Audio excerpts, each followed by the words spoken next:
हमारे घर की परंपरा थी कि घर में किसी की भी शादी होती है तो दुल्हन पहली रात दादाजी के कमरे में गुजारेगी, मगर ऐसा करने के 1 महीने के बाद ही वो गर्भवती हो जाती थी। जब मेरी शादी हुई तो मैंने इस रिवाज को नहीं माना और अपनी दुल्हन को दादाजी के पास नहीं जाने दिया। लेकिन 2 साल हो गए हैं शादी को और मेरी पत्नी का कोई बच्चा नहीं हुआ। मजबूरन एक दिन मैंने अपनी पत्नी को दादाजी के कमरे में भेजा और ख़ुद कमरे में छुप गया। फिर मैंने कुछ ऐसा देखा कि मेरे रोंगटे खड़े हो गए। बुज़ुर्ग किसी भी ख़ानदान के लिए अहम होते हैं, लेकिन जब बुज़ुर्ग ही गलत रास्ते पर चल निकले तो फिर उस ख़ानदान का क्या हाल होगा। मेरे दादाजी मेरे लिए एक आइडियल इंसान थे, लेकिन जब तक मैं उनकी सच्चाई नहीं जानता था। इस हद तक गिरे होंगे मुझे मालूम नहीं था। हमारा ख़ानदान तो दूसरों की बहन बेटियों की इज़्ज़त करने के लिए जाना जाता था, लेकिन घर की औरतों के साथ ऐसा व्यवहार किया जाएगा ये मुझे नहीं मालूम था। मुझे लगता था कि मैं ये रोक लूँगा, लेकिन मैं भी मजबूर हो गया।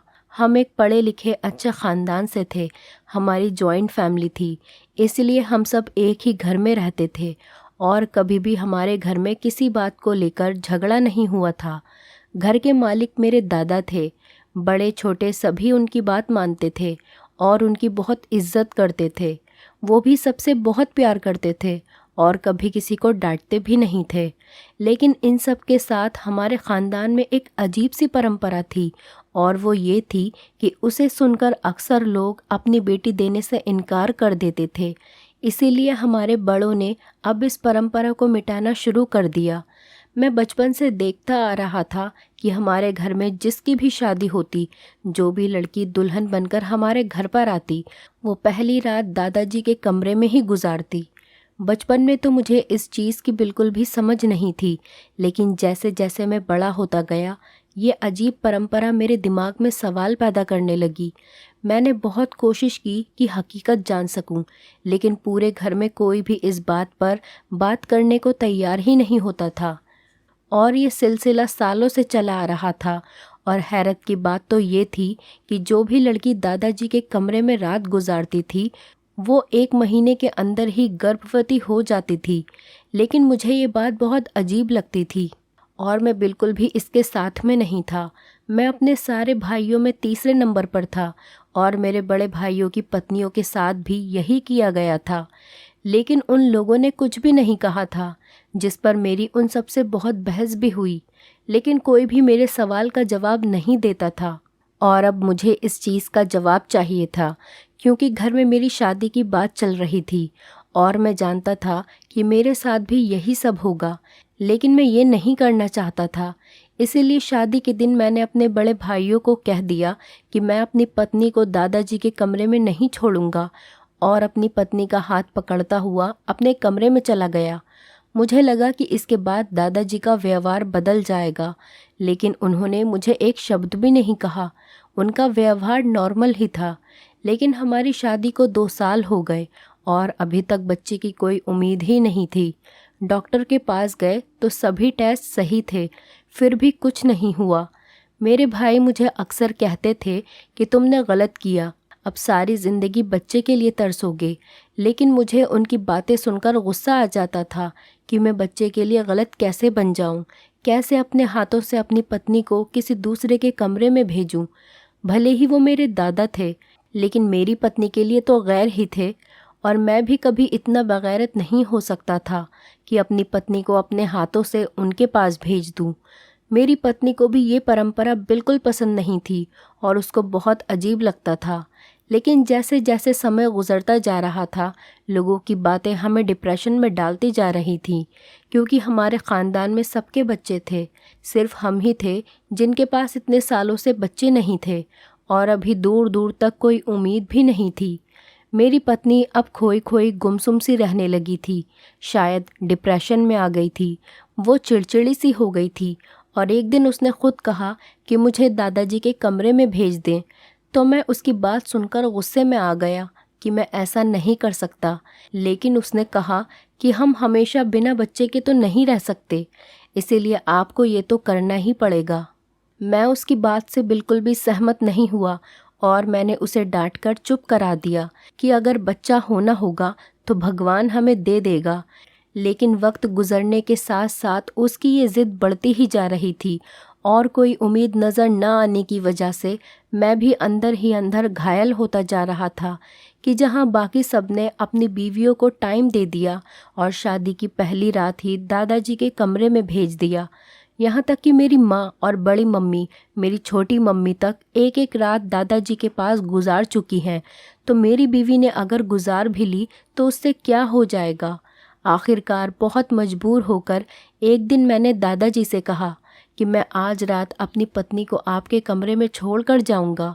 उन्होंने कहा कि ठीक है और उसके बाद वो कुछ भी नहीं बोले। रात हुई तो मैंने सोच लिया कि मैं पहले ही जाकर कमरे में छुप जाऊँगा और देख लूँगा, लेकिन उसी रात मेरे दोस्त का एक्सीडेंट हो गया और मुझे इमरजेंसी में हॉस्पिटल जाना पड़ा क्योंकि मैं बात कर चुका था। इसीलिए उस रात को मेरी पत्नी दादाजी के कमरे में गई थी। दूसरे दिन जब मैं वापस आया तो मेरी पत्नी अपने कमरे में ही थी। मैंने उससे पूछा कि रात को क्या हुआ। उसने कहा कि मुझे तो कुछ भी नहीं मालूम कि क्या हुआ है, क्योंकि जब मैं दादाजी के कमरे में गई तो उन्होंने मेरे सर पर हाथ रखा और उसके बाद कुछ अजीब सी खुशबू आई और मुझे कोई होश ही नहीं रहा। सुबह जब होश आया तो मैं उनके बिस्तर पर सो रही थी और दादाजी सोफे पर बैठकर अखबार पढ़ रहे थे। उसके बाद मैं उठकर बाहर आ गई। उसकी बात सुनकर मुझे अजीब सा महसूस हुआ था कि दादाजी को मेरी पत्नी को बेहोश करने की क्या ज़रूरत थी, जबकि मैंने खुद अपनी खुशी से पत्नी को भेजा था। अब तो ये बात मुझे और भी गलत लगने लगी, लेकिन कोई भी कुछ बताने को तैयार ही नहीं था। मैंने दादाजी से भी सवाल किया, लेकिन उन्होंने कहा कि अभी वक्त नहीं है, इसका वक्त आया तो मैं इसका जवाब तुम्हें खुद दे दूंगा। लेकिन अपनी पत्नी को खुश देखकर मैं भी चुप हो गया। फिर सच में 1 महीने के बाद मेरी पत्नी गर्भवती हो गई। अब तो मुझे अजीब सा महसूस होने लगा कि ये बच्चा मेरा है भी या नहीं, लेकिन मेरी पत्नी इस बच्चे को पाकर बहुत खुश थी और उसको खुश देखकर मैं भी खुश होने लगा था। लेकिन दिल के अंदर शक ख़त्म ही नहीं हो रहा था और मैंने अपनी पत्नी के सामने ये जाहिर नहीं होने दिया, क्योंकि इससे उसकी खुशी ख़राब हो सकती थी। मैंने सोच लिया कि मैं बच्चे के पैदा होने के बाद उसका डीएनए टेस्ट करवा लूँगा, फिर उसकी रिपोर्ट के साथ दादाजी से सवाल करूँगा। वो वक्त मेरे लिए बहुत ही मुश्किल था, क्योंकि जब भी मैं अपने बच्चे की खुशी महसूस करके खुश होने लगता तो वो एक रात मेरे दिमाग में आ जाती और मैं ठीक तरीके से खुश भी नहीं हो पा रहा था और मैं परेशान था कि किसी तरह वो वक्त ख़त्म हो और मुझे भगवान ने चाँद जैसा बेटा दिया।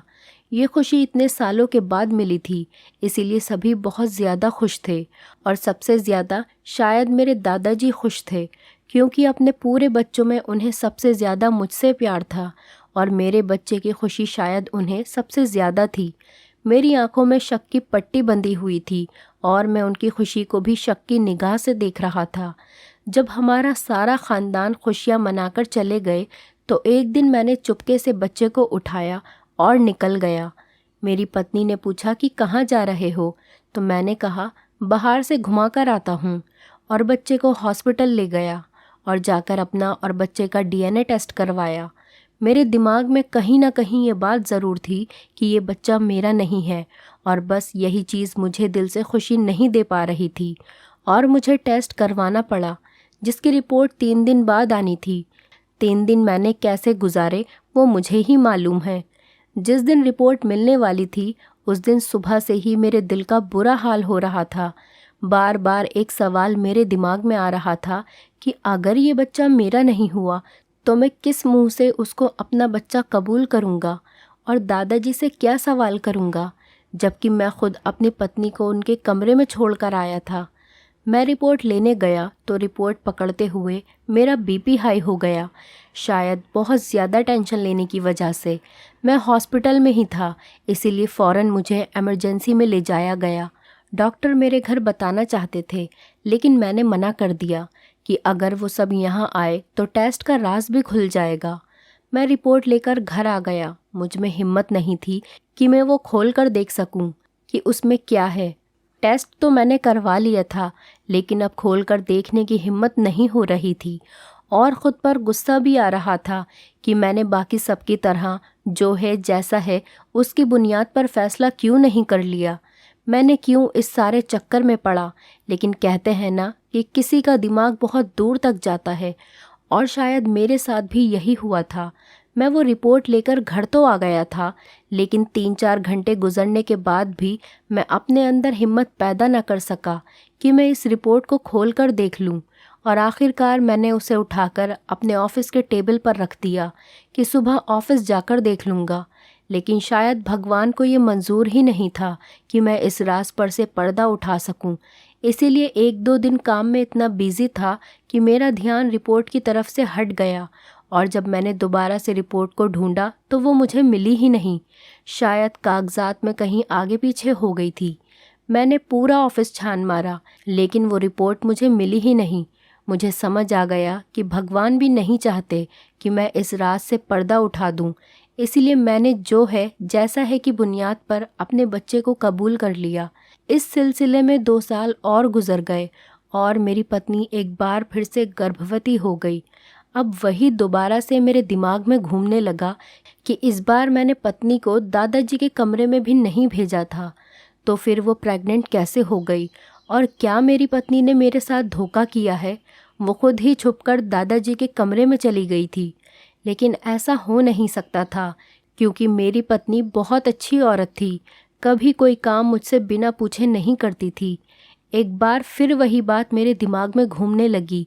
अब मेरा बेटा इतना बड़ा हो गया था कि मैं उसको दोबारा ले जाकर डीएनए टेस्ट करवा सकता था। इसीलिए अपने बड़े बेटे को साथ लेकर मैं हॉस्पिटल चला गया, और इस बार मैंने इमरजेंसी के तौर पर रिपोर्ट निकलवाई और वहीं खड़े खड़े रिपोर्ट देखी।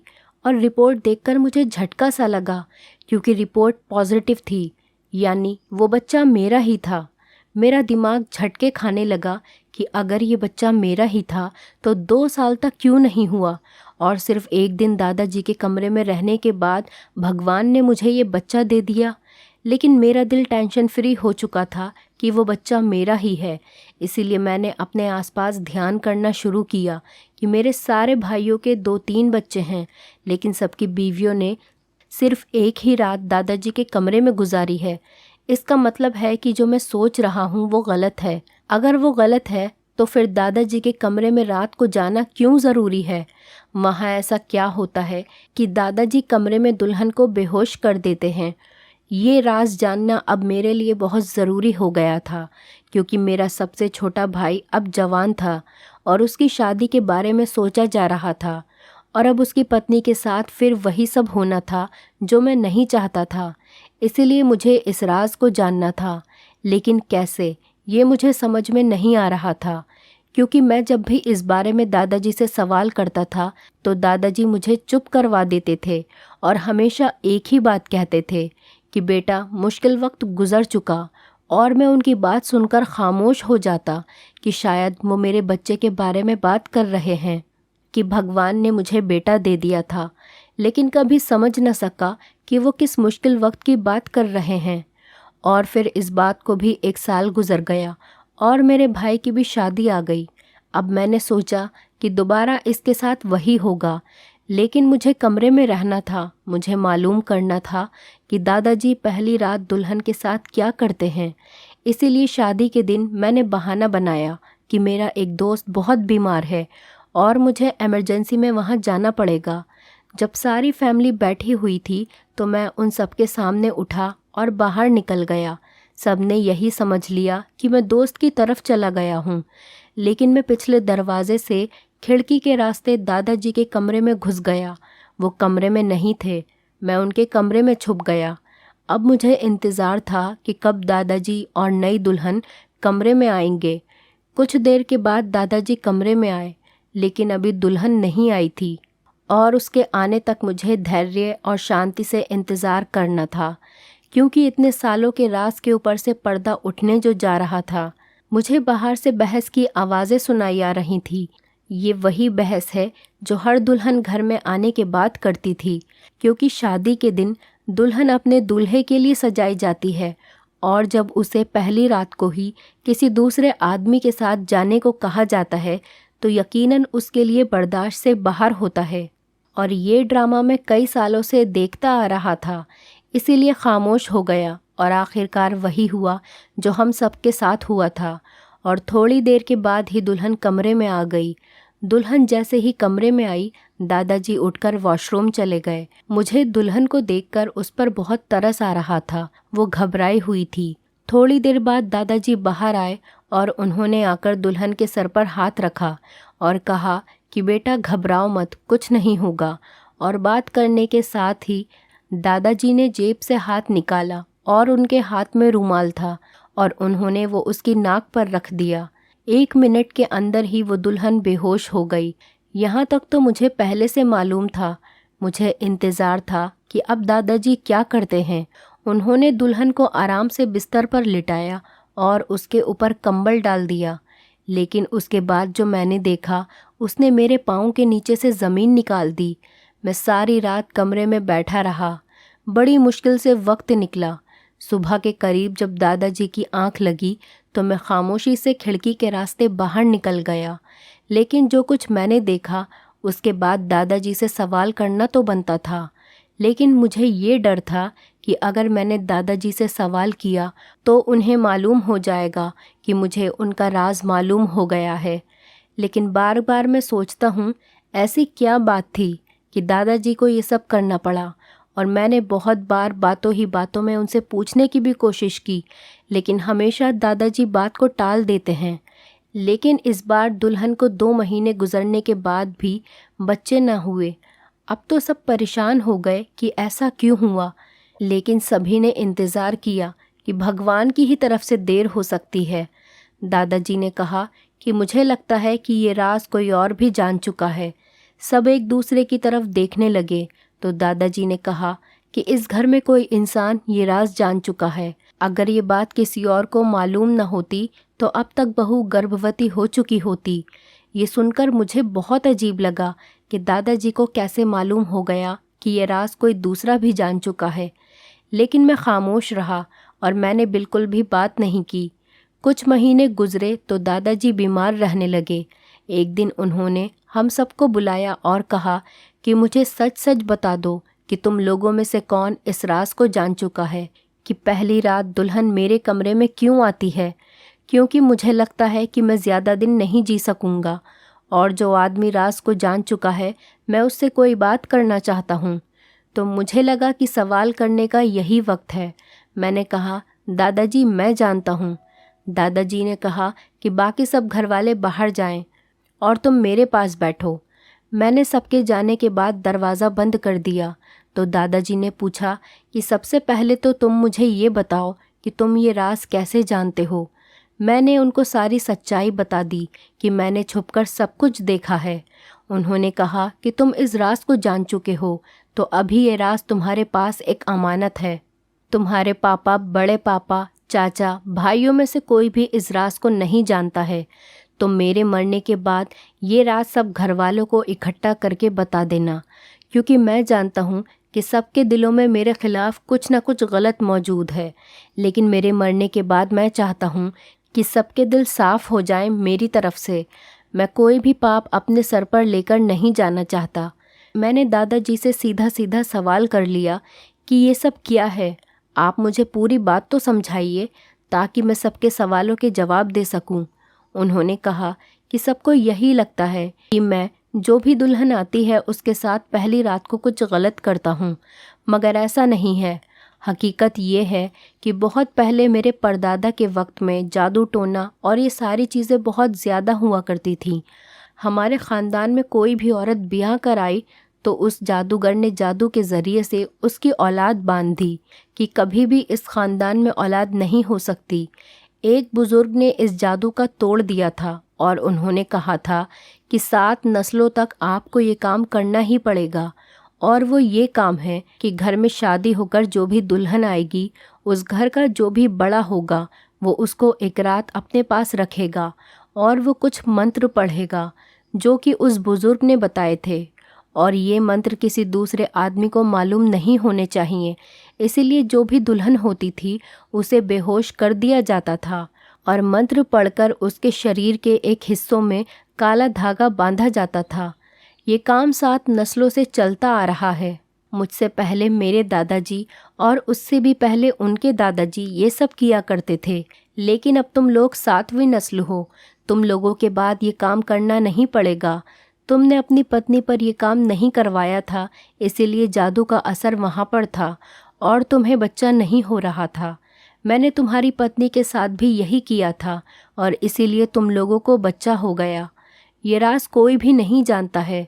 मैंने आज तक अपने घर की किसी दुल्हन को हाथ तक नहीं लगाया। वो मेरे घर की इज्जत है। मेरे मरने के बाद मेरा ये सच सबको बता देना, जिससे कि सबके दिलों से मेरे लिए शक खत्म हो जाए। मैं दादाजी की बात सुनकर खामोश रह गया और मैंने दादाजी से वादा किया कि उनका ये राज उनके मरने के बाद मैं सबको बता दूंगा। और दादाजी के मरने के बाद अगले ही दिन मैंने सबको एक साथ बैठाकर वो राज सबको बता दिया और जिसके दिल में उनके लिए जो भी शक थे वो सब के सब खत्म हो गए। दादाजी के कमरे से सारी जड़ी बूटी निकाल कर बहते हुए पानी में बहा दी। इस तरह 7 नस्लें पहले होने वाले एक जादू से हम सब की जान छूट गई। दोस्तों, उम्मीद करती हूँ आपको हमारी कहानी पसंद आई होगी। कहानी पसंद आई है तो वीडियो को लाइक करें, चैनल पर नए हैं तो चैनल को सब्सक्राइब करें और हाँ, नोटिफिकेशन बेल को ज़रूर दबाएं ताकि अगली अपडेट सबसे पहले आपको मिले।